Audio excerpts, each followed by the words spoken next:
My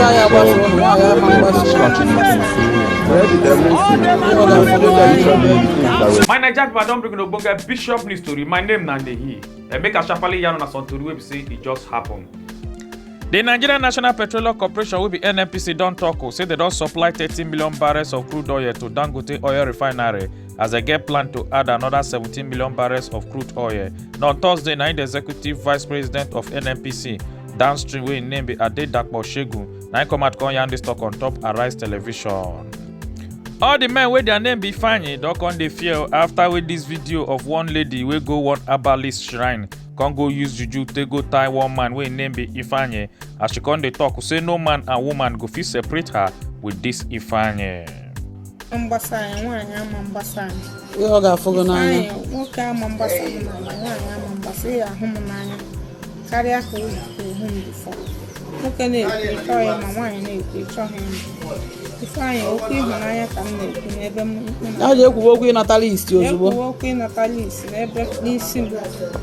Some repentant female Boko Haram members then will say they just enter back inside their community for inside Mafa local government area of Borno State. One of them don't come out to call you and they say Boko Haram there they make them come hate Western education as she can't tear a certificate.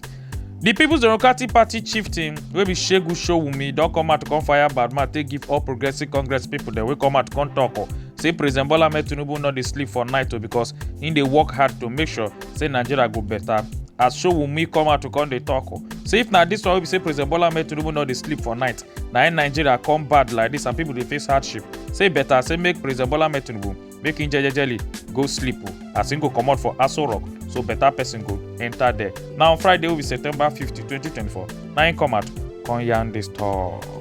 Literally, if I were his president, I'll just pack my bag tonight and just leave Aso Rock. If he doesn't sleep at night, and this is what we get, he had better sleep. Look. Barrister Ifeanyi Ejiofor knock on the tell federal government say they immediately touchlight one Nigerian man wey based for Austria wey name be Kingsley, where the man come out to come talk saying go poison all the Igbo children them wey dey for inside Austria. As Barrister Ifeanyi Ejiofor come dey talk say it be like federal government they select to touchlight some people them matter and they know they want to touchlight another person. Saying go like make federal government made them investigate and also touchlight this Mr. Kingsley. The way they take handle that woman will be say they for inside Canada. We come out come talk say she go poison Yoruba and Edo people. Federal government don't come they draw hand for ear they talk say rain go fall well for about 5 days. We go make flood to come carry 21 states for inside Nigeria and 123 locations them. Now in the flood go carry well as they can list 7 states then we say the flood go affect well and the state then are Benue State, Kogi State, Anambra State, Delta State, Imo State, Rivers State and Bayelsa State. Plenty tricycle riders that will be keke don't fall out as they go block street say because of the price of fuel where they buy will be 1,200 naira for inside Ilori, Kwara State as all of them come they provoke say this hardship done too much for them even to use their own keke take hustle to make money they not even see fuel to buy. No movement from Kwara State. All the Marua people have shown the whole movement for today. You can see what is going on. The masses are angry. They say they don't want fuel price to go beyond 600 naira, than 1,200 naira fuel. No movement. No movement. One building don't come for collapse around that kind 5:15 a.m. early in the morning for inside Kano State as they come rescue 4 people the way they rush to take go hospital and 3 other ones them come by. This begin happen on September 4th, 2024. Yeah, actually around 5:15 a.m. I was informed that there is a building collapsed in this area. That is, I can say I have seen erosion at the back of the house, which maybe it is the erosion that weakened the structure of the house. 4 people were rescued. 2, that's husband and the wife, are hospitalized in the hospital. Then the second 2 happens to died. They are at Armed Forces Medical Center. I'll be small something as I see this man we be say in sharply come dress well, come pretend like say he won't go buy bread for inside one bread shop. As the woman where they attend to her just through face. Now so the man can't carry one bread, chook and put for inside the bag where he carry. He not know say another man don see am. So the man come open the camera, come the video am, come dey interrogate the man before the man come bring out the bread wey say thief lies. Ṣe normal búrẹ́dì tẹ́ fi sínú báàgì yẹn ó yẹ mú jáde. Ṣé ìyá wèrè ni? Ìyá yẹn dẹ̀ tó sọ pé òun wá búrẹ́dì. Ẹ mọ̀ pé mo rí pé mú. Bọ́n ṣe kọ́kọ́ dé búrẹ́dì yẹn náà kọ́ jù sínú báàgì. Búrẹ́dì yẹn ló kọ́ jù sínú báàgì. The Canada-based Nigerian woman wey her name be Amaka Somberger, they don arrest her on Monday as she stand risk to face 2 years jail for inside prison for Canada, or they go deport her come back inside Nigeria if they find her guilty because of wetin she talk against Yoruba people dem and also Edo people. Friends and family don come dey mourn dis lady wey be say she poof kpai after she complain say headache dey worry her, wey the headache affect her brain, and her name na Julian. She just complete her masters before she come hospitalize.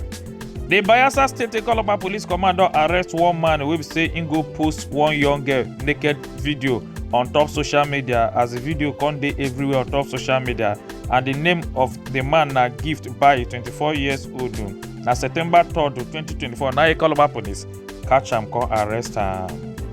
The federal government of Nigeria don come out to come yarn say na only public servant dem wey say dem get the national identification number wey be NIN, na dem go allow take buy the bags of rice wey be say dem go sell, and na about 40,000 bags of rice na federal government wan sell take give only public servant dem. And na the agricultural minister wey be Abubakar Kairi na come out to come yarn dis talk on Thursday wey be September 5th, 2024. So Nigerians don come dey yarn on top this video as they provoke. Say anytime we say they come out to come complain anything, say e dey vex them, say federal government go talk about rice. Say if they come out come complain say fuel price too high, federal government go say rice. If they come out come complain say hunger dey beat them, federal government go say rice. If they come out come talk about insecurity, say federal government go say rice. Say whether na rice, na be the only thing we say federal government fit do for them wey be the citizen. About insecurity, rice. You complain about unemployment, rice. Yes. You complain about the fact that, oh, we are hungry, rice. We say we want to protest, rice. You say, oh, you don't have medical facilities, rice. You say you don't have good schools and good teachers, rice. You say minimum wage, rice. It's rice. The Morgan Nigerian striker will be Victor Osimhen. He don come land for inside Eagle camp to go join in fellow teammate them as they prepare for the Saturday match will be September 7th against the Benin Republic. And now yesterday will be September 5th, 2024 on Thursday, na in land for inside Eagles camp. Brother, congratulations, man.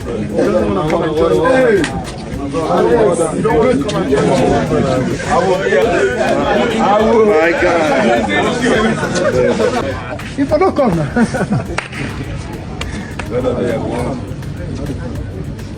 Now Bishop News O'Clock, my name is Nanehi. Make una enjoy your day.